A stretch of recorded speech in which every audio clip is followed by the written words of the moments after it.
El ave que está representada en esta lámina es un chorlo polar, Numenius borealis, una especie limícola de tamaño medio, de 30 a 35 centímetros de largo. Los limícolas son aves acuáticas que se alimentan de pequeños invertebrados en costas de fondos blandos, en el limo o en el lodo. Esta es una especie que es considerada en peligro crítico de extinción, cuanto menos, porque de hecho se duda respecto de la continuidad de sus poblaciones. Esta especie criaba en la tundra ártica de Canadá y en Alaska, y cuando se aproximaba el final del verano del hemisferio norte, migraba a las pampas de Argentina, y después de nuevo, en el mes de febrero, hacía de nuevo, nuevamente el camino hacia el norte. Alguna vez fue una de las aves limícolas más numerosas en América del Norte y su población estaba estimada en millones de individuos, pero era una especie que estaba sujeta a la caza y a finales del siglo XIX se cazaban hasta 2 millones de individuos cada año. Los últimos avistajes confirmados de la especie se produjeron en Texas en 1962 y en Barbados en 1963. Hay además un avistaje confiable de 23 individuos en Texas en 1981 y más recientemente algunos reportes no confirmados en Estados Unidos, en Canadá, incluso uno en Argentina en 1990. ¿Cuáles son los factores que determinan que el tamaño de las poblaciones de especies silvestres se reduzca a niveles tales que pueden comprometer su continuidad en el tiempo? Ese va a ser el tema que vamos a abordar en esta clase. Cuando pensamos en pérdida de diversidad biológica, incluimos por supuesto la extinción de las especies, también la desaparición de variedades, de ecotipos, de razas adaptadas a las condiciones de distintas regiones, pero también la pérdida de variabilidad genética dentro de las especies, que está asociada con un aumento de la vulnerabilidad a la extinción y la reducción en la abundancia y en la distribución geográfica de animales y de plantas, que lleva a lo que llamamos extinción funcional. La extinción funcional es diferente de la extinción misma de una especie. La extinción se produce cuando se muere el último individuo de una especie, pero la extinción funcional puede ocurrir mucho antes, cuando una especie sufre una reducción tan significativa en su abundancia que la función ecológica que prestaba en determinado ambiente ya no puede continuar. Es decir, ecológicamente está ausente, aunque de hecho todavía queden individuos de esa especie en ese lugar. Esto es parte también de la crisis de extinción de especies. Hablando de crisis de extinción de especies, nuestro planeta ha pasado por distintos momentos en su historia geológica en los cuales se produjo una reducción drástica de la diversidad de formas de vida. Aquí están marcadas 6 extinciones masivas. De esas 6, la última, en el cuaternario, es la extinción que nos preocupa como biólogos de la conservación, es la extinción que es contemporánea de la especie humana y que es diferente de todas las anteriores, como vamos a discutir en unos pocos minutos. Estamos entonces, somos siendo testigos de un pico histórico de extinción. Uno puede calcular la vida media de una especie en el planeta. ¿Cómo se hace eso? Bueno, el registro fósil permite detectar cuándo aparece por primera vez, con qué antigüedad aparece por primera vez una especie y cuándo desaparece. Las especies aparecen por especiación y desaparecen por extinción. Y el tiempo entre esos dos eventos es lo que se llama biocrón en paleontología. Se estima que en promedio una especie vive de 1 a 10 millones de años. Eso es como la expectativa de vida de una especie, ¿no? Una analogía a la expectativa de vida de una persona. Si en el planeta hay unos 10 millones de especies, no estamos seguros, pero es una estimación más o menos confiable, entonces esperaríamos 1 a 10 extinciones anuales por procesos naturales. Sin embargo, la tasa actual de extinción es unas 1000 a 2000 veces mayor que la que calculamos según el promedio histórico de extinciones. Por eso podemos decir con confianza que estamos viviendo una crisis de pérdida de biodiversidad. En este gráfico podemos ver las variaciones en la tasa de extinción calculada como número de especies que se extinguen por cada 1000 especies por cada 1000 años. De cada 1000 especies, ¿cuántas se extinguen en un periodo de 1000 años? el eje temporal, el eje de las y, de la variable dependiente, está escrito en una escala logarítmica. Y vean que tenemos por un lado la extinción geológica, que va de 0,1 a una especie cada 1000 que se extingue en un periodo de 1000 años en el pasado distante. En el pasado reciente, en los últimos 100 años, 150, 200 años, la tasa de extinción varía entre mamíferos, aves y anfibios, pero en todo caso tenemos niveles que son de 1000 a 100 veces mayores en este esquema. Y el futuro, esto que está proyectado en adelante, tenemos una tasa de extinción que es todavía 10 veces mayor a la actual, es decir, unas 10.000 veces más intensa que la tasa base promedio que se ha producido a lo largo de la historia del planeta sin la actividad o la presencia humana. Esa tasa futura de extinción es lo que solemos llamar deuda de extinción. Es el problema de enormes conjuntos de especies que están severamente amenazadas y que estamos dejando como parte del legado de deuda ambiental a las futuras generaciones. Esto es extinción, es la desaparición final de una especie, el cese de un camino evolutivo y es un proceso que es irreversible. Pero antes de extinguirse, una especie atraviesa un proceso de reducción progresiva de su tamaño, de su abundancia. En este gráfico está representado un índice que se llama índice del planeta viviente y los datos que están contenidos en el esquema van desde 1970 a 2016. Lo que hacen para construir este índice es censar regularmente 20.811 poblaciones de 4.392 especies de distintos grupos de vertebrados, aves, peces, anfibios, reptiles y mamíferos.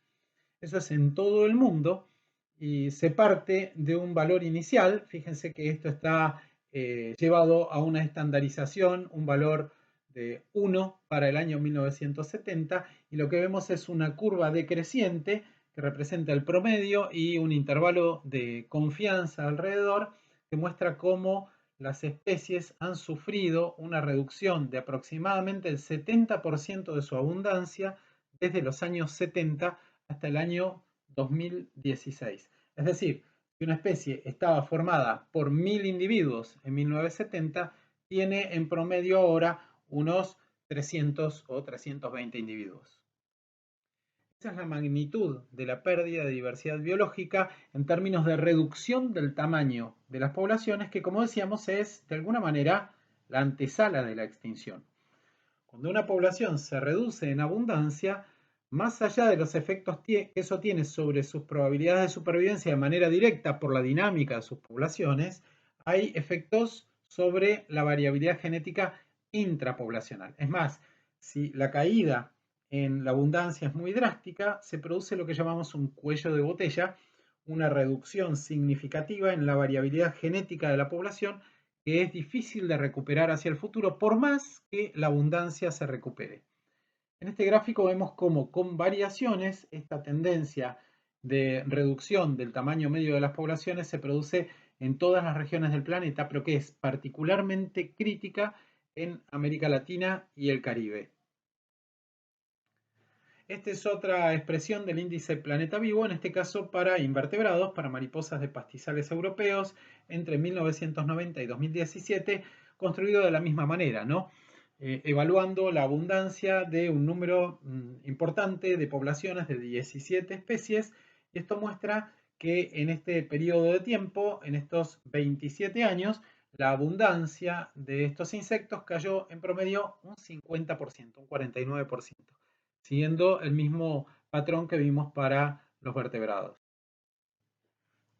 Cuando uno piensa en la extinción, lo dije hace unos pocos minutos, estamos hablando del destino final de todas las especies. Más del 90% de la diversidad biológica que habitó este planeta lo hizo antes de que apareciéramos los primeros humanos sobre la superficie de la Tierra, y la inmensa mayoría, además, ya está extinta. La extinción es el destino último de todas las especies. Entonces, ¿por qué habríamos de preocuparnos por las extinciones antrópicas, por las extinciones causadas por las personas? ¿No somos los humanos, como venimos diciendo desde el comienzo, parte de la naturaleza? Y si somos parte de la naturaleza, ¿qué diferencia hay entre la extinción causada por un cambio en el clima espontáneo o por un cambio en el clima producido por nuestra especie, o la extinción causada por un predador cualquiera y un predador específico como Homo sapiens? Bueno, primero, nunca hubo una cantidad tan enorme de especies amenazadas en un lapso de tiempo tan corto. Yo les mostraba recién las proyecciones de deuda de extinción. El problema no es solamente la cantidad de especies extintas, sino fundamentalmente la reducción generalizada en el tamaño de las poblaciones de las especies de todos los grupos de organismos, que permite visorar un futuro con tasas de extinción todavía más significativas. Por otro lado, los humanos generamos una presión negativa particularmente intensa sobre los ambientes donde se producen las tasas más significativas de evolución, de aparición de nuevas especies, las usinas evolutivas como las selvas tropicales y los arrecifes de coral. Típicamente, las actividades antrópicas resultan en la homogeneización de los paisajes, en reemplazar paisajes heterogéneos, variados y diversos por paisajes muy parecidos. Los campos agrícolas son muy parecidos en todos los continentes. Los ambientes urbanos son muy parecidos en todos los continentes. Y es la variabilidad ambiental el principal estímulo para la aparición de nuevas especies. Nosotros no solo agredimos a la diversidad biológica, sino que generamos condiciones homogéneas que reducen las probabilidades de aparición de nuevas variedades y nuevas. Por otro lado, las actividades humanas tienen impactos particularmente significativos sobre grupos de especies que pueden considerarse claves, como las plantas vasculares, por su capacidad para sostener conjuntos completos de otras especies. La deforestación, la pérdida de ambientes forestales, por ejemplo, produce impactos directos sobre la diversidad vegetal, pero esa reducción de la diversidad vegetal a través de, por ejemplo, el avance de la frontera agrícola, implica una simplificación biológica de muchos otros grupos. Por otro lado, una diferencia de esta crisis de extinción, probablemente con las anteriores, es la enorme variedad de factores que operan de manera combinada, sinérgica, sobre las especies silvestres del planeta. Piensen, por ejemplo, en un factor como el cambio climático. ¿Cuál es la respuesta de una especie frente al cambio climático? Bueno, una especie se puede adaptar a las nuevas condiciones, puede migrar en búsqueda de condiciones parecidas a las que tradicionalmente dominaban en el lugar donde habitaba y las que moldearon su historia evolutiva, o se puede extinguir.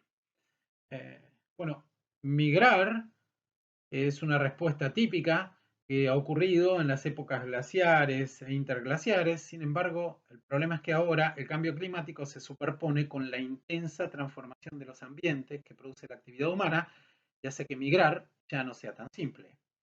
Adaptarse, por otro lado, es cada vez más complejo para poblaciones más y más y más pequeñas, con un acervo genético más simplificado y más homogéneo.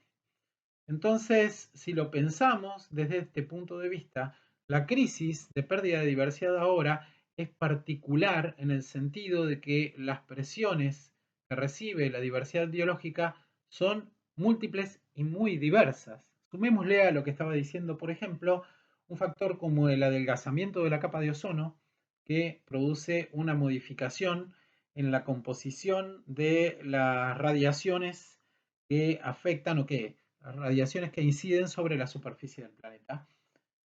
Si sumamos las distintas condiciones, estamos sometiendo a las especies a una variedad tan significativa de presiones que es muy difícil poder responder en tiempo y forma, evitando la extinción. Y lo último, hay una diferencia entre esta crisis de extinción y las anteriores. Esta crisis de extinción está impulsada por las actividades de una especie, de los humanos. Hay una clarísima relación entre las actividades humanas y la tasa de extinción. si hacemos una correlación entre número de personas y número de especies amenazadas, consumo de energía y número de especies amenazadas, tasa de deforestación y número de especies amenazadas o extinciones, en todos los casos vamos a encontrar relaciones altamente significativas. Está claro que somos los que empujamos los cambios que resultan en la extinción de las especies, así que de alguna manera tratar de homologar la extinción natural con la extinción antrópica sería como querer homologar la muerte natural con el homicidio, algo así, ¿no? ¿Por qué vamos a horrorizarnos de un homicidio si en realidad la víctima algún día, de una manera o de otra, se iba a morir? La gran diferencia en todo caso de esta crisis de extinción es que ninguna de las extinciones masivas anteriores fueron causadas por una especie que se jacta de ser racional, de tener sentido de moral, de la libertad, tomar decisiones y poder guiar su propio destino. Estamos frente a una crisis de extinción que es evitable y que está asociada con nuestros modelos de desarrollo y de crecimiento. En este gráfico se representan las principales amenazas a la diversidad biológica extraídas del informe Planeta Viviente del año 2020 y están ordenadas en términos de gravedad decreciente, comenzando por los cambios en el uso de la Tierra y de los océanos, incluyendo por supuesto lo que respecta a la pérdida y degradación de hábitat asociados con ese cambio. Después la sobreexplotación de las especies, la introducción de especies exóticas invasoras y de enfermedades, la contaminación y el cambio climático. Esto es en base a antecedentes publicados y también en base a la opinión de los especialistas que fueron consultados. Esta clasificación refleja los impulsores directos, las causas próximas de mayor impacto global identificados por la plataforma IPBES, que es la plataforma intergubernamental de biodiversidad. Fíjense a la derecha también cómo la importancia relativa de cada una de las amenazas varía entre continentes, sin embargo, en todas predominan las primeras tres: cambios en el uso de la tierra, sobreexplotación y especies exóticas invasoras. Esto en general en ambientes terrestres y acuáticos, pero los ambientes acuáticos son particulares en muchos sentidos. Y entonces cuando uno se pone a revisar lo que dicen los informes respecto de los ambientes marinos y los impulsores de la pérdida de biodiversidad, aquí la pesca está como uno de los factores más significativos, la sobrepesca, incluidas prácticas como el descarte de especies de menor interés, el cambio climático, la contaminación de origen terrestre, la contaminación de origen acuático, como los derrames a partir de naufragios y de plataformas petroleras, el desarrollo costero, las especies exóticas invasoras, el desarrollo de infraestructura marítima, como las plataformas petroleras, la navegación, la maricultura y la minería de mares profundos. Entonces, en resumen, podemos decir que la diversidad biológica se pierde por los cambios en los ambientes, incluyendo los cambios que están asociados con la contaminación y el cambio climático global, además de otros más visibles como la deforestación o la transformación de ambientes biodiversos en monocultivos por el avance de la frontera agrícola, la introducción de especies exóticas invasoras y la explotación directa. Vamos a ir revisando uno a uno estos factores. En esta clase nos vamos a concentrar en el que está más arriba y el de más abajo: los cambios en los ambientes y la explotación directa. Una de las fuerzas más importantes de la modificación de ambientes naturales es el avance de la frontera agrícola, que implica el reemplazo de zonas de alta diversidad por monocultivos o sistemas, aun si no son monocultivos, extremadamente simplificados respecto de la vegetación original. Este gráfico representa, en este mapa está representada la región chaqueña, el Gran Chaco americano. Es posible identificar ahí los perfiles de algunas provincias argentinas como Chaco, Córdoba, Santiago del Estero, parte de Santa Fe, Formosa, pero también parte del territorio de Bolivia y parte del territorio del Paraguay. Hay una fundación en Paraguay que se llama Guirá, esta fundación se dedicó entre el año 2012 y el año 2018 de monitorear los cambios en el uso de la tierra en este bioma. Es un bioma, como ustedes saben, de bosque seco. Y producía un reporte cada mes. Entonces yo tengo uno de los últimos reportes que se publicaron, es del mes de junio de 2018. En ese mes se produjo un cambio en la cubierta natural del Chaco americano de 33.959 hectáreas. Cambio en la cubierta natural quiere decir deforestación. Rosa, tala y quema para la instalación de cultivos, básicamente soja y algunos otros como por ejemplo el maní. Eso da un promedio de 1.095 hectáreas deforestadas por día. Cada día casi 1.100 hectáreas menos de bosque. Claramente se pierde bosque y se pierde toda la biodiversidad asociada. El país campeón de deforestación en ese periodo fue Argentina, con el 80% del área de desmonte. Bueno, el Chaco tiene mayor representación en Argentina que en Paraguay y en Bolivia, pero las tasas de deforestación superaron esa diferencia en superficie y tuvimos una pérdida de 882 hectáreas por día. La deforestación es un problema actual. Mucha gente piensa que porque parece haber un consenso social de que la deforestación es mala, eso ya no opera, ya no hay más deforestación. No es así, tenemos intensos procesos de pérdida de bosques. Obvio, cuando reemplazamos un bosque por una pradera, por un cultivo o por una pastura implantada para la cría de ganado, hay un cambio en la composición de la comunidad. Perdemos especies, pasamos de múltiples especies a un sistema extremadamente simplificado con un puñado de especies, algunas de interés y algunas malezas que están asociadas con ellas en términos de vegetación. Pero además se simplifica la estructura del ambiente. Casi que pasamos de un ambiente tridimensional a un ambiente bidimensional, ¿no? De una vegetación con múltiples estratos de altura que ofrece una enorme diversidad de hábitats para una variedad muy grande de invertebrados, vertebrados, hongos y microorganismos en general, a algo que es tremendamente más simple. Para algunos mamíferos, de hecho, este ambiente desaparece. Es como perder directamente superficie, es como si lo hubiéramos arrancado con un sacabocado. Hay especies que no se mueven más allá de los límites forestales. Hay especies que no se bajan de los árboles, que no son capaces de, prácticamente no se bajan de los árboles, no son capaces de atravesar una superficie deforestada por pequeña que sea. ¿Por qué se deforesta? ¿Cuáles son los motivos detrás de la deforestación? Estos son datos para comienzos de los años 2000 para Amazonía. Fíjense que en ese caso se destaca la contribución de la deforestación para la producción de carne, para la producción ganadera.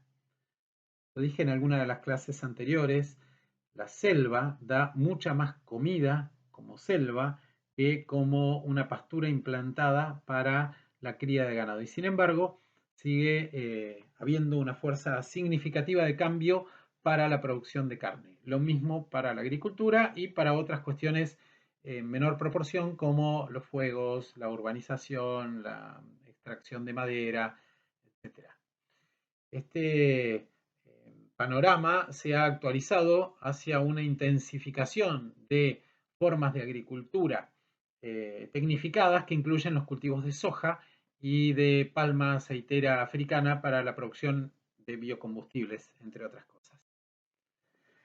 La proporción de deforestación asociada con distintas causas en distintos países varía. Aquí tenemos datos para Argentina, Bolivia, Brasil, Paraguay, Venezuela, Colombia y Perú. Esta es una publicación de 2015. Fíjense que en el caso de Argentina, por ejemplo, predominan los cultivos comerciales y la agricultura mixta como fuerzas principales, lo mismo que las pasturas. Y estos factores varían entre países, pero básicamente de lo que estamos hablando es del avance de sistemas agroalimentarios que impulsan la deforestación en toda nuestra región. Y así se han perdido enormes superficies de ecosistemas. Por ejemplo, la mata atlántica que es esta selva que enfrenta, que cubre el límite del planalto brasilero en la cara que mira hacia el océano, en la cara que mira hacia el este, y que va desde Río Grande do Sul hasta Río Grande do Norte. Es un ecosistema que tenía originalmente aproximadamente 1.200.000 kilómetros cuadrados. Hoy queda casi un 10% de esa superficie y apenas 31.000 kilómetros cuadrados están en áreas protegidas.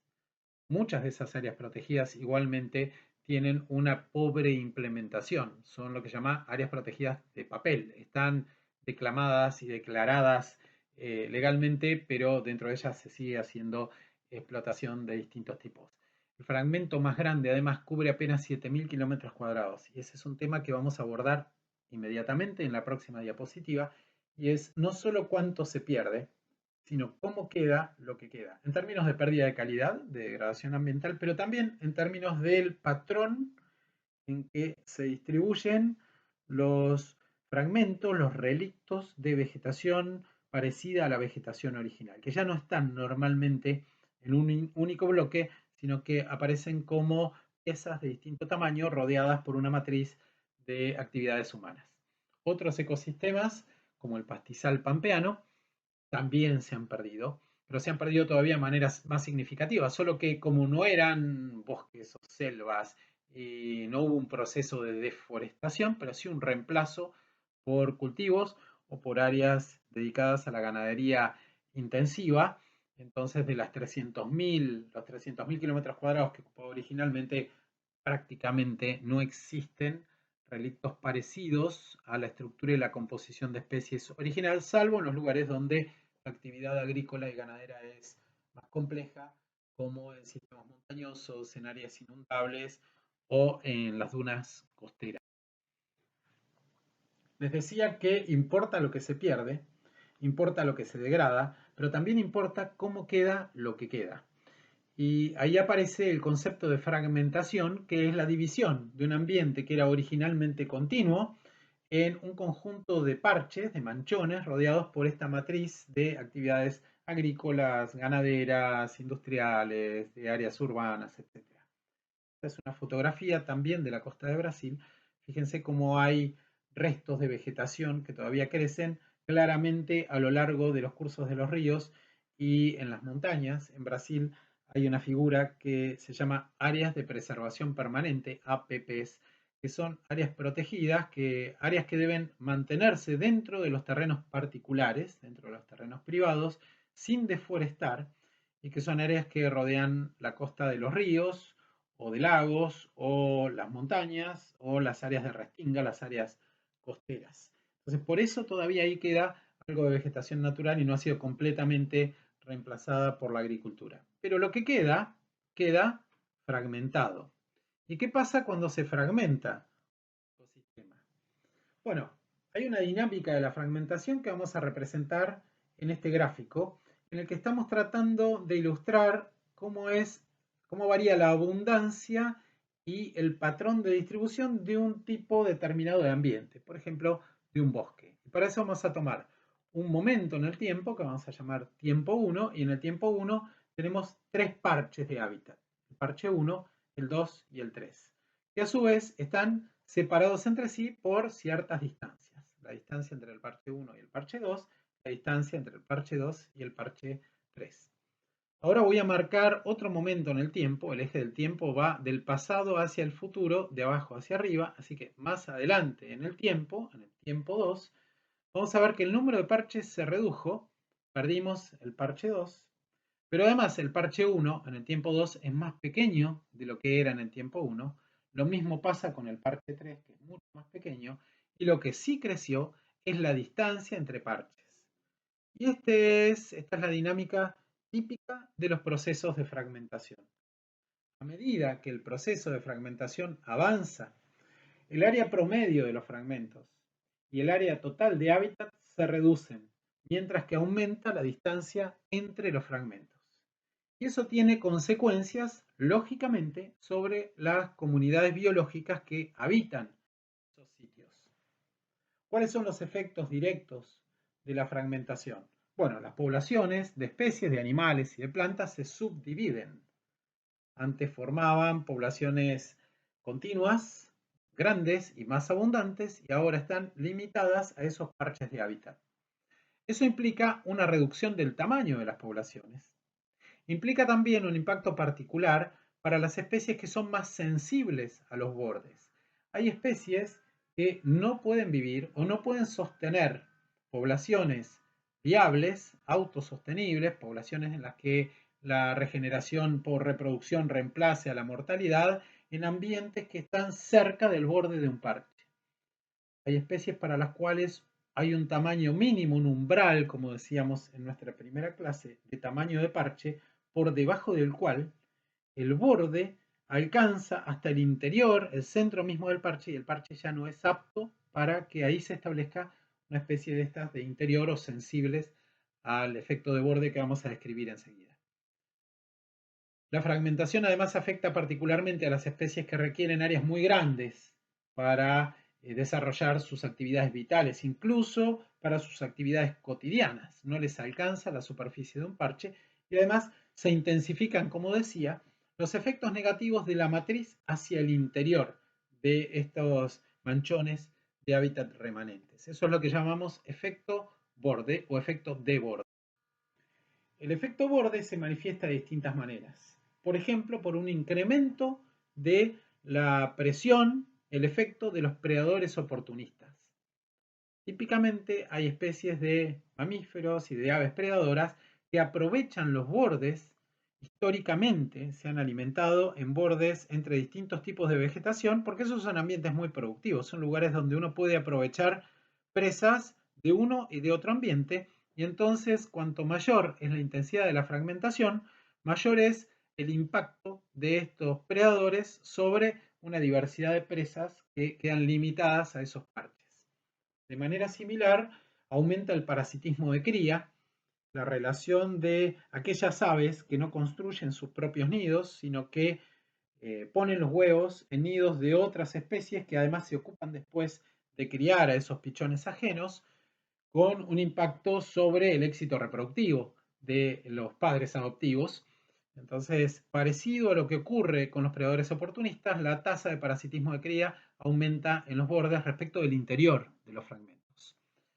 Los bordes son también lugares sujetos a disturbios más frecuentes y más intensos, y eso favorece la invasión por especies exóticas, incluso también porque las actividades que se desarrollan en la matriz implican un aporte de propágulos, de semillas y de organismos que empiezan a ejercer presión sobre estos ambientes y eventualmente los colonizan.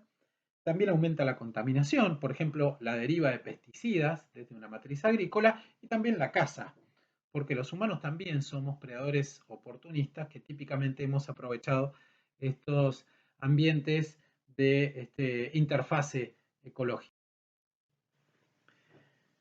Voy a ilustrar el proceso de fragmentación con esta imagen satelital que corresponde al estado de Rondônia, en Brasil, en el Amazonas. Es una imagen satelital con un falso color compuesto. Lo que vemos en rojo es selva, selva amazónica.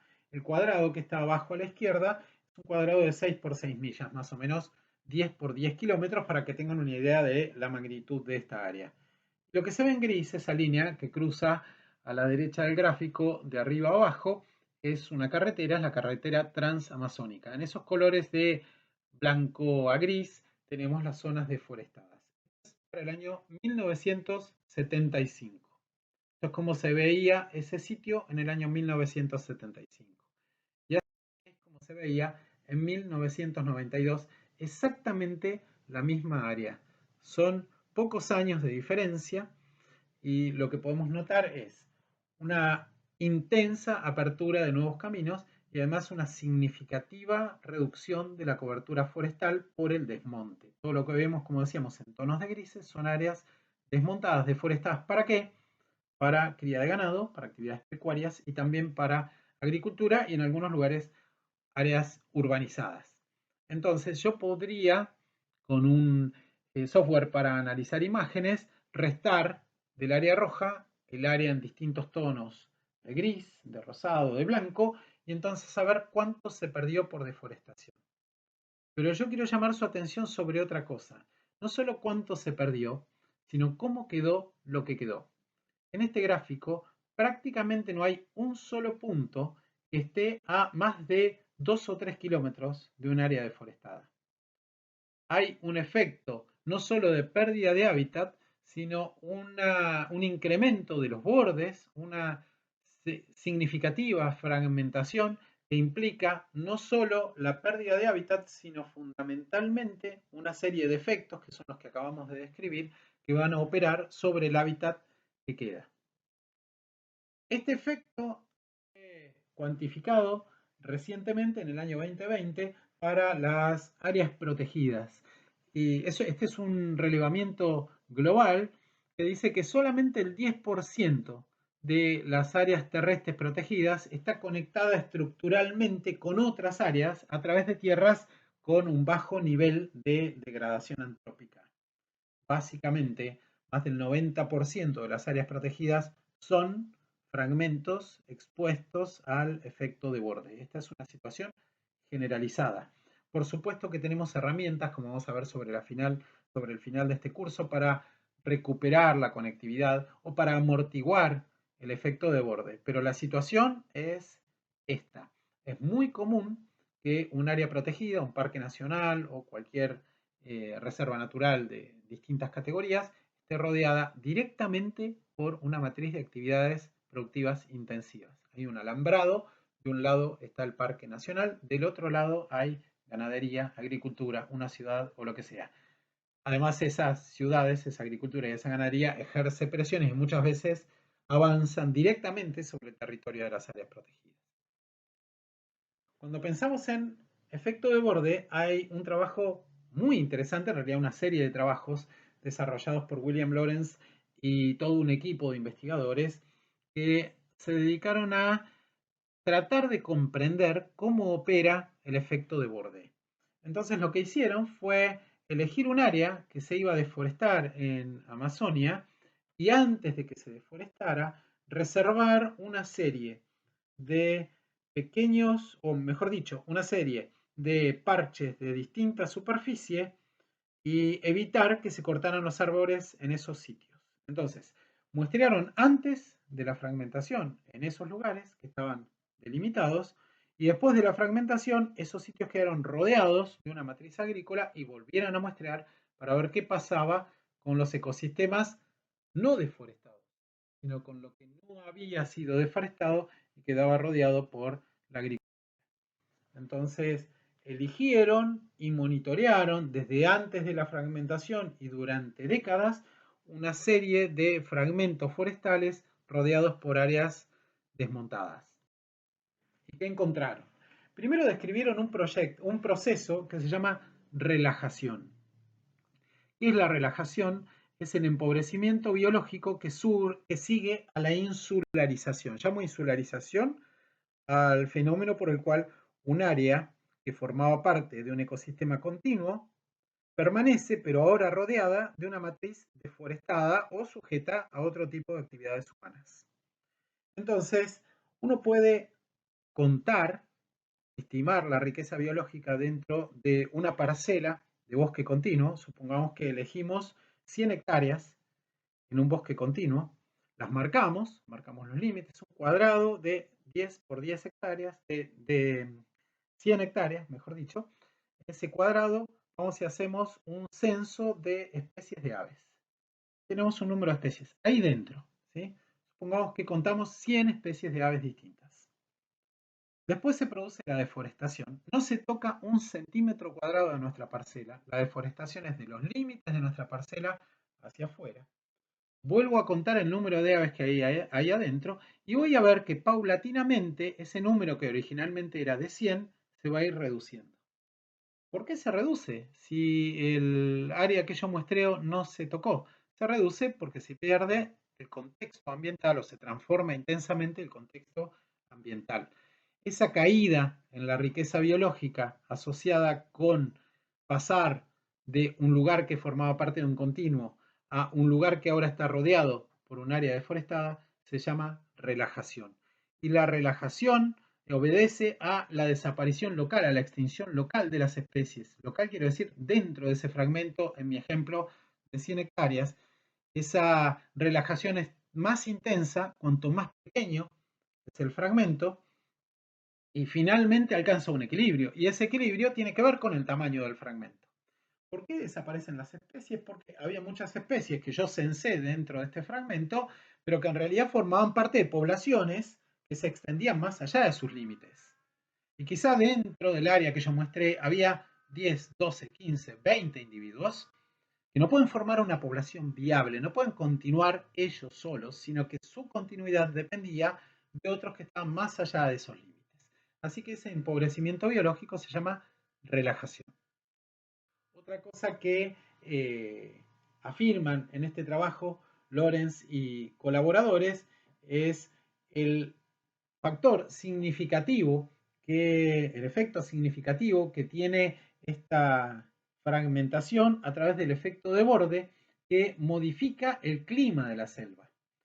Quiero decir, los bordes del ambiente son lugares hiperdinámicos, expuestos a una mayor insolación y a al mayor efecto de los vientos predominantes, y eso provoca aumentos en la mortalidad de los árboles, reemplazo de especies de crecimiento más lento por especies de crecimiento más rápido y entonces reducción de la capacidad de almacenamiento de carbono y por supuesto afecta a las comunidades de vida silvestre. Ese efecto de borde no tiene siempre la misma intensidad y depende de cuánto tiempo hace que se haya producido la fragmentación, del número de ambientes que haya cerca de este remanente y de las características de la matriz. No es lo mismo que se reemplace la estructura forestal original por una plantación forestal que por una plantación agrícola. Quizá la plantación forestal, aún siendo una versión hiper simplificada del bosque, todavía estructuralmente brinda hábitat para algunas especies y parte del proceso de relajación se amortigua. Quizá uno de los aportes más interesantes, o por lo menos desde mi punto de vista del trabajo de Lorenz, tiene que ver con un análisis de la distancia hasta donde llega el efecto de borde hacia el interior de los fragmentos. Ellos midieron una enorme cantidad de variables y vieron qué tan adentro del fragmento, desde el borde, llegaba la influencia de ese efecto. Por ejemplo, hasta dónde llegaba un incremento en los disturbios por el viento, o un aumento en la mortalidad de árboles, o la intensidad de la invasión de mariposas adaptadas a disturbios. Todo lo que ven ahí en el eje de las X tenemos la distancia de penetración de esos efectos. Fíjense que algunos efectos alcanzan más de 300 y hasta 400 metros. Quiere decir que un parque circular de 400 metros de diámetro no está libre en ningún punto de su superficie, por ejemplo, de cambios asociados con un incremento en el disturbio por el viento. Esto es muy importante porque nos permite identificar umbrales de superficie por debajo de los cuales todo el ambiente es ambiente de borde o todo está influenciado por distintos factores de borde que pueden ser más o menos relevantes, por ejemplo, dependiendo del tipo de ecosistema que se trate o de la especie cuya conservación nos preocupa. Otros hallazgos de los trabajos de evaluación del impacto de la fragmentación incluyen esta idea de que los bordes son hiperdinámicos. Hay cambios más significativos en, por ejemplo, la temperatura, en los valores diurnos y nocturnos de temperatura. El bosque más adentro, o el ambiente en general más adentro, es más estable, y los cambios en humedad lo mismo. Al mismo tiempo se han detectado incrementos en la abundancia de determinadas especies, eso se llama hiperabundancia. Algunas especies aumentan porque faltan competidores que son más sensibles al efecto de borde o simplemente porque no tienen a dónde ir. Entonces, al menos durante algún tiempo, las densidades son mayores. Eso provoca, sobre todo en especies de mamíferos con estructuras sociales complejas, aumento de los niveles de conflictividad, de agresión y por supuesto también en general un incremento en la incidencia de enfermedades infectocontagiosas que tienen que ver con esta densidad incrementada. Hay algunos ejemplos particulares que son muy gráficos. Por ejemplo, este trabajo que está en la biblioteca de la materia, en Moodle, en el que estudiaron el efecto de la fragmentación sobre las larvas de coleópteros, en particular sobre los escarabajos estercoleros, los escarabajos bosteros, que son estos escarabajos que forman una bolita de estiércol de herbívoros, hacen un pozo en el suelo, entierran esta bolita y ponen huevos encima y tapan ese pozo, y entonces las larvas se desarrollan aprovechando los alimentos, los nutrientes que están en ese estiércol. Con ese estiércol dispersan semillas, porque hay una dispersión primaria por los herbívoros que comen los frutos de determinados árboles, y una dispersión secundaria por estos bichos que no solo los dispersan, sino que hasta las siembran, ¿no? Hacen pozos en el suelo y ahí dejan esas semillas. Bueno, en ecosistemas de Amazonas se ha visto que en parches de 1 a 10 hectáreas hay menor riqueza de especies y poblaciones más chicas de escarabajos que en parcelas de la misma superficie rodeadas de bosque continuo. Quiero decir, cuentan el número de coleópteros en un parche de 1 hectárea y lo comparan con el número de coleópteros de escarabajos estercoleros en una parcela de la misma superficie, 1 hectárea, pero en el medio de un bosque continuo. Claro, en el bosque continuo, el efecto de desecación que provoca la matriz no se genera o está amortiguado, y entonces los coleópteros son capaces de excavar y poner ahí las bolitas de estiércol y encima de ellas sus huevos, y tienen mayor éxito reproductivo. En cambio, la fragmentación reduce el éxito de cría de estos insectos y baja entonces tanto la riqueza de especies como el tamaño de sus poblaciones, lo cual tiene claramente un efecto sobre las poblaciones de escarabajos, pero también un efecto sobre sus papeles ecológicos. Y acá podemos retomar la idea que presentamos hace un rato de extinción funcional. Puede que la fragmentación resulte no en la extinción de determinadas especies de escarabajos, pero sí en una reducción de su eficiencia como dispersores y generadores de condiciones apropiadas para la germinación de especies, que produzca un cambio en la estructura a mediano o largo plazo, en la estructura del propio bosque.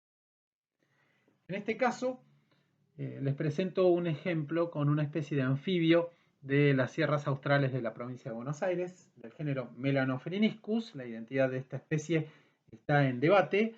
Los trabajos más modernos lo llaman Melanophreniniscus diabolicus. Es una especie que habita, como les decía, las sierras en medio del pastizal pampeano. Lo que hay abajo es un gráfico en el que se registraron las ubicaciones de estos sapitos en distintos momentos, en distintos muestreos, a los dos lados de una ruta. Los círculos representan los sitios donde se registraron los individuos, y las líneas unen sitios en los que se vieron los mismos sapos una y otra vez en muestreos sucesivos. En este gráfico se observa cómo algunos sapos se mueven mucho, se mueven más de 100 metros, por más que son sapos que tienen un tamaño muy pequeño y que se desplazan caminando, ni siquiera saltan. Sin embargo, prácticamente no hay animales que hayan cruzado la ruta. Muy pocos ejemplos tenemos. En este gráfico se ven apenas 2 individuos que fueron registrados de un lado y del otro de la ruta. Si no cruzan la ruta, no es porque no puedan desplazarse la distancia que separa uno y otro lado del camino, sino porque evitan hacerlo. La ruta se convierte en un factor de fragmentación de la población. En esta otra fotografía estoy resumiendo información de un paper que midió la estructura y la composición de comunidades de pastizal pampeano en ambientes costeros de la provincia de Buenos Aires, en un área continua de 40 hectáreas, el cuadrado de la izquierda, y en fragmentos de distinta superficie y distinta forma, y separados por distintas distancias, rodeados de una matriz forestal, de una plantación de pinos en particular. En este trabajo se vio cómo a menor superficie de los fragmentos aumentaba la proporción de plantas exóticas respecto del total de las especies vegetales. Se reducía además la riqueza biológica comparado con parcelas de la misma superficie en el área continua, ¿cierto? Siempre estamos comparando la fragmentación independizándonos del efecto del área en sí mismo, porque queremos ver el efecto del borde que los rodea y del resto de los factores que impactan sobre los fragmentos.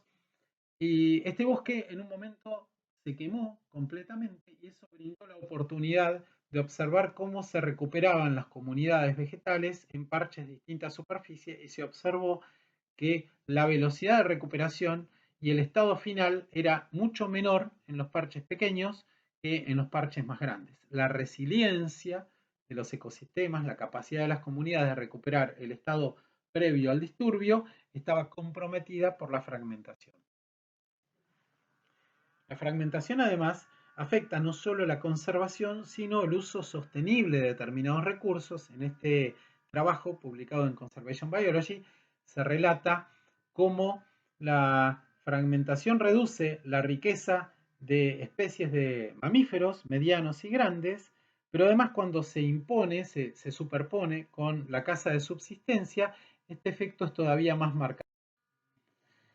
Se observa que hacen falta áreas de 100 a 500 kilómetros cuadrados para la mayoría de las especies para poder conservarlas si se desarrolla caza sostenible, que es un objetivo que uno puede tener en el momento de plantear escenarios de conservación, no solo conservar la diversidad, sino mantener un uso sostenible de los recursos. Bueno, si las áreas son más chicas de 100 o de 500 kilómetros cuadrados, no alcanzan para sostener poblaciones que permitan la caza, aun cuando sea una caza regulada. Y en algunas especies, como el tapir, hacen falta superficies de hasta 1000 kilómetros cuadrados. Vean que acá tenemos dos curvas que muestran cómo cambia el número de especies de vertebrados según el tamaño de fragmentos de selva amazónica. La curva con los círculos corresponde a áreas que no están sujetas a caza y la curva con los cuadrados es para áreas que tienen caza. Entonces lo que vemos es que para cualquier superficie, salvo para las muy pequeñas, para las superficies que están en el centro de la curva, entre 90.000 hectáreas y 1000 hectáreas, tenemos que siempre, para el mismo tamaño de fragmento, el número de especies va a ser menor si hay caza que si no hay caza. O sea, hay especies que no pueden soportar la combinación de reducción del área disponible con la caza. Recién en las áreas más grandes, de 100.000 hectáreas, tenemos una convergencia de los dos puntos. Quiere decir, necesito áreas de por lo menos 100.000 hectáreas para sostener la riqueza biológica normal de un ambiente no fragmentado y la caza sostenible. Es un trabajo muy interesante porque muestra, por un lado, la sinergia entre dos factores antrópicos, fragmentación y caza, y por otro lado, cómo para poder hacer verdaderamente una actividad extractiva sostenible se necesitan superficies de hábitat tremendamente grandes. Decimos entonces que hay un efecto de la fragmentación que depende del tamaño del fragmento, depende también de la forma, ¿no? Porque cuanto más se separe un fragmento de una forma circular, mayor será la proporción de borde respecto de su superficie, pero además importa qué hay alrededor del fragmento. No es lo mismo que una porción de selva esté rodeada por una selva secundaria que esté rodeada por un área completamente desmontada para la agricultura.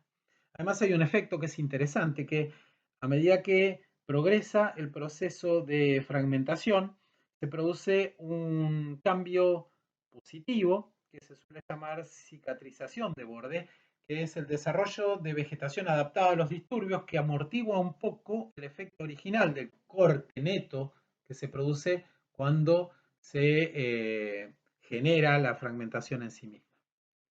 Un concepto asociado con esto que quiero compartir con ustedes es el de las trampas ecológicas. ¿Qué es una trampa ecológica? Una trampa ecológica es un parche que reúne las condiciones apropiadas para una especie, las condiciones de hábitat que son percibidas como positivas para una especie, y entonces es seleccionado, por ejemplo, para criar, pero que presenta niveles de mortalidad extraordinariamente altos, inusualmente altos, o tasas de supervivencia, de reproducción particularmente bajas. Por ejemplo, pensemos en un relicto de pastizal en buen estado de conservación rodeado por una matriz sujeta a sobrepastoreo. Ese parche de pastizal puede ser un buen lugar para criar en la medida que las especies puedan tener niveles de éxito de cría que supere el efecto de predadores oportunistas que vengan del área sobrepastoreada que los rodea. Seguramente el impacto de los predadores será mayor cuanto más pequeño sea el parche. Porque decimos, el efecto de borde entra hasta cierta distancia hacia el interior del remanente de vegetación. De nuevo, puede haber un umbral, un área mínima, por encima de la cual estamos ganando. Quiero decir, si el parche en buen estado de conservación es más grande que determinada superficie, suma, agrega, porque las especies de aves anidan ahí dentro y producen una descendencia que puede incluso colonizar los ambientes alrededor, puede funcionar como un sitio fuente, pero si es más pequeño que eso, puede actuar como una trampa ecológica y entonces se pierden las nidadas y en realidad es un sitio sumidero. Los animales van ahí a criar y solo se sostiene la población ahí por inmigración porque la mortalidad es muy alta y las tasas de éxito de cría muy bajas. Todo eso tiene que ver entonces con la degradación ambiental asociada con cambios físicos en el ambiente. Pero después tenemos cambios que están relacionados con las modificaciones químicas o otros cambios físicos como el cambio en la temperatura o incluso en la acústica de los ambientes o en la luminosidad de los ambientes, que es lo que genéricamente llamamos contaminación. La contaminación produce efectos sobre las especies, tanto sea por sustancias sintéticas como por sustancias naturales hiperconcentradas, como vimos en nuestra clase de diagnóstico global. Por ejemplo, en los años 90 se produjo un impacto significativo del uso de determinados pesticidas, en particular del monocrotofos, un insecticida que se usaba en Argentina para enfrentar una plaga de langostas, de tucuras, en las provincias de La Pampa y de Buenos Aires, y que afectó particularmente a esta especie que es el aguilucho langostero, Buteos oinsoni, una especie rapaz migradora que cría en el hemisferio norte, en el norte de Estados Unidos y en Canadá, y que pasa los inviernos boreales en la región pampeana de Argentina. Había unos ejemplares que habían sido marcados con radiotransmisores y con transmisores satelitales por el Servicio de Vida Silvestre del Canadá y que no volvían. Cuando llegó la época de que regresaran hacia el norte, no volvían. No volvían porque estaban muertos. Estaban muertos porque habían sido contaminados por el uso de este pesticida. Fíjense la contradicción. Estas especies tienen un comportamiento muy diferente en el hemisferio norte y en el hemisferio sur. En el norte, que crían, forman parejas que defienden territorios y se separan de otras parejas y se alimentan básicamente de micromamíferos. Cuando llegan a las áreas de invernada, a nuestro verano, digamos, en el invierno del hemisferio norte, se agrupan en bandadas y se alimentan de invertebrados, en particular de langostas. Quiere decir que el uso de este pesticida mataba a las langostas, pero mataba también a los enemigos naturales de las langostas. Ese año, en 1996, se produjo la muerte de unos 20.000 individuos. La población mundial estaba calculada entre 40 y 50.000 ejemplares. Quiere decir, se murió el 40% de la población por el uso de un pesticida que además estaba prohibido.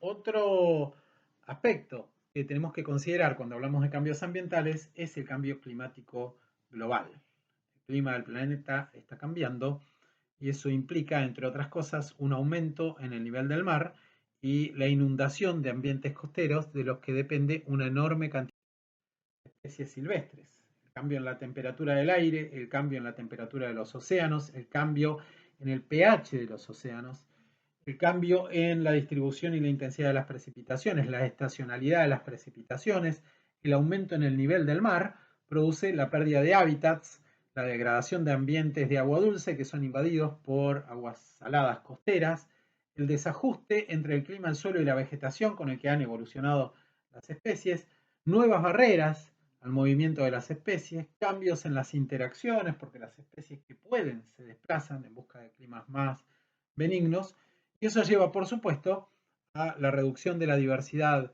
genética, a la reducción del tamaño de las poblaciones, eventualmente a la extinción de poblaciones y de especies. En este trabajo se revisa el comportamiento de 976 especies en el escenario reciente de cambio climático. En este paper, que es muy interesante, se muestra cómo la extinción de poblaciones por cambio climático no es un problema del futuro.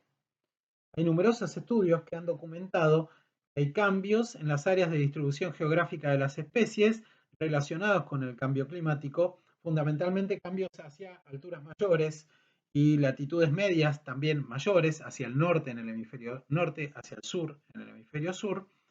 Y estos cambios en las áreas de distribución pueden incluir contracciones en los bordes más cálidos, en nuestro caso en los bordes norte, en el caso de América del Norte y el hemisferio norte en general en los bordes australes, movimiento, como decía, hacia latitudes y elevaciones mayores. Estas contracciones ocurren a partir de extinciones locales. Este trabajo muestra que ya se han producido extinciones locales relacionadas con el clima en cientos de especies y en particular en el 47% de las 976 especies estudiadas en esta revisión. Como dice acá, esta frecuencia de extinciones locales fue similar en todas las zonas climáticas, en todos los grupos biológicos y en todos los hábitats, pero significativamente más importante en especies tropicales comparadas con las templadas, 55% versus 39%, en animales más que en plantas, 50 contra 39%, y en hábitats de agua dulce más que en hábitats terrestres y marinos. En general, estos resultados sugieren que las extinciones locales relacionadas con el cambio climático ya están muy extendidas, aunque los niveles de cambio climático hasta ahora son modestos, son pequeños en comparación con los que estamos previendo para los próximos 100 años. Entonces, cambio climático global también como un modulador cercano de la situación de las poblaciones y del riesgo de extinción. Pasamos finalmente a la última parte de esta clase, que se relaciona con otro factor de pérdida de diversidad que está asociado con la explotación directa. Los humanos perseguimos a ciertas especies, ya sea porque obtenemos de ellas un beneficio, tenemos insumos como madera o carne o pieles o cueros, pero también porque interfieren con alguna actividad productiva, por ejemplo, los predadores terrestres que matan ganado ovino o bovino en distintas regiones de nuestro país y del mundo. Un ejemplo de la explotación paradigmático es la caza de las ballenas, que llevó a la extinción de muchas especies como recurso. Por ejemplo, la ballena franca del norte fue cazada intensamente, Eubalaena borealis, hasta que dejó de tener sentido la caza de esa especie porque se gastaba más en buscarlas que la cantidad de animales que uno podía capturar en una campaña. Y entonces el foco se movió hacia el hemisferio sur, hacia el congénere, la especie franca austral. Este mismo proceso de explotación directa ha llevado al borde de la extinción y en algunos casos a la extinción a otras especies de vertebrados, por ejemplo, especies cazadas para peletería como la chinchilla, de la que han desaparecido las poblaciones silvestres, o la nutria gigante, que tuvo una retracción significativa en su abundancia. Hasta hace unos pocos años ya no había nutria gigante en Argentina, ahora por proyectos de reintroducción y por la detección de algunos ejemplares que han sido vistos después de mucho tiempo y han aparecido de manera espontánea, se sabe que la especie está de nuevo en el país. También el comercio de peces ornamentales es un impacto significativo sobre la diversidad biológica. Y para cerrar, quiero llamar la atención sobre la dificultad en muchos casos de tener un diagnóstico preciso respecto de las causas de extinción de una especie. Hay en la biblioteca del curso un trabajo muy interesante escrito por Enrique Bucher, el primer director de la maestría en manejo de vida silvestre de la Universidad de Córdoba. El trabajo se llama Sobre las causas de extinción de la paloma migratoria de Estados Unidos. Papistes migratorias fue una de las aves más abundantes de América del Norte. Hace 100 años había más palomas en América del Norte que humanos en el planeta. Había unos 5.000 millones de ejemplares. Las bandadas eran gigantescas, tardaban días en pasar por arriba de un sitio. Dicen que no se podía hablar cuando pasaban las bandadas por el ruido que hacían al aletear las palomas. Parece exagerado, pero eran verdaderamente muchas. Si a alguien le hubieran preguntado si se trataba de una especie amenazada, seguro habría dicho que no. Y sin embargo, esta especie se extinguió. la abundancia pasó de 5.000 millones a 0. El último ejemplar era una hembra, estaba en el zoológico de Cincinnati y un día apareció muerta, se murió. Perdimos una especie, las causas de extinción parecían muy claras, era una especie que era sujeta a caza. Se mataban cantidad de individuos, es más, se los cazaba a veces con explosivos que se colocaban debajo de los árboles donde dormían en grandes bandadas, y entonces parecía que el problema era claramente la sobreexplotación. Sin embargo, un análisis más detallado, por ejemplo, como el que hizo el doctor Bucher, revela cómo la pérdida de hábitats, la fragmentación, puede haber resultado tremendamente significativo como un problema para esta especie, como un condicionante para el desarrollo de sus actividades, ya que era una especie que era eficiente en la búsqueda de alimento cuando formaba grandes bandadas. Para esta especie el umbral de abundancia estaba muy arriba. Ser pocos en realidad era aún siendo miles o cientos de miles. Por eso, para cerrar este capítulo de la materia, quiero enfatizar la importancia de reconocer que nuestros diagnósticos respecto de las causas de extinción o disminución poblacional de las especies deben ser considerados hipótesis. No podemos ser completamente concluyentes en la mayoría de los casos porque hay muchos factores que concurren hacia el impacto que provocan sobre las poblaciones. Entonces, mantener el reconocimiento de la incertidumbre y la necesidad de actuar de manera adaptativa en nuestras intervenciones de conservación como una pieza central de las estrategias de conservación.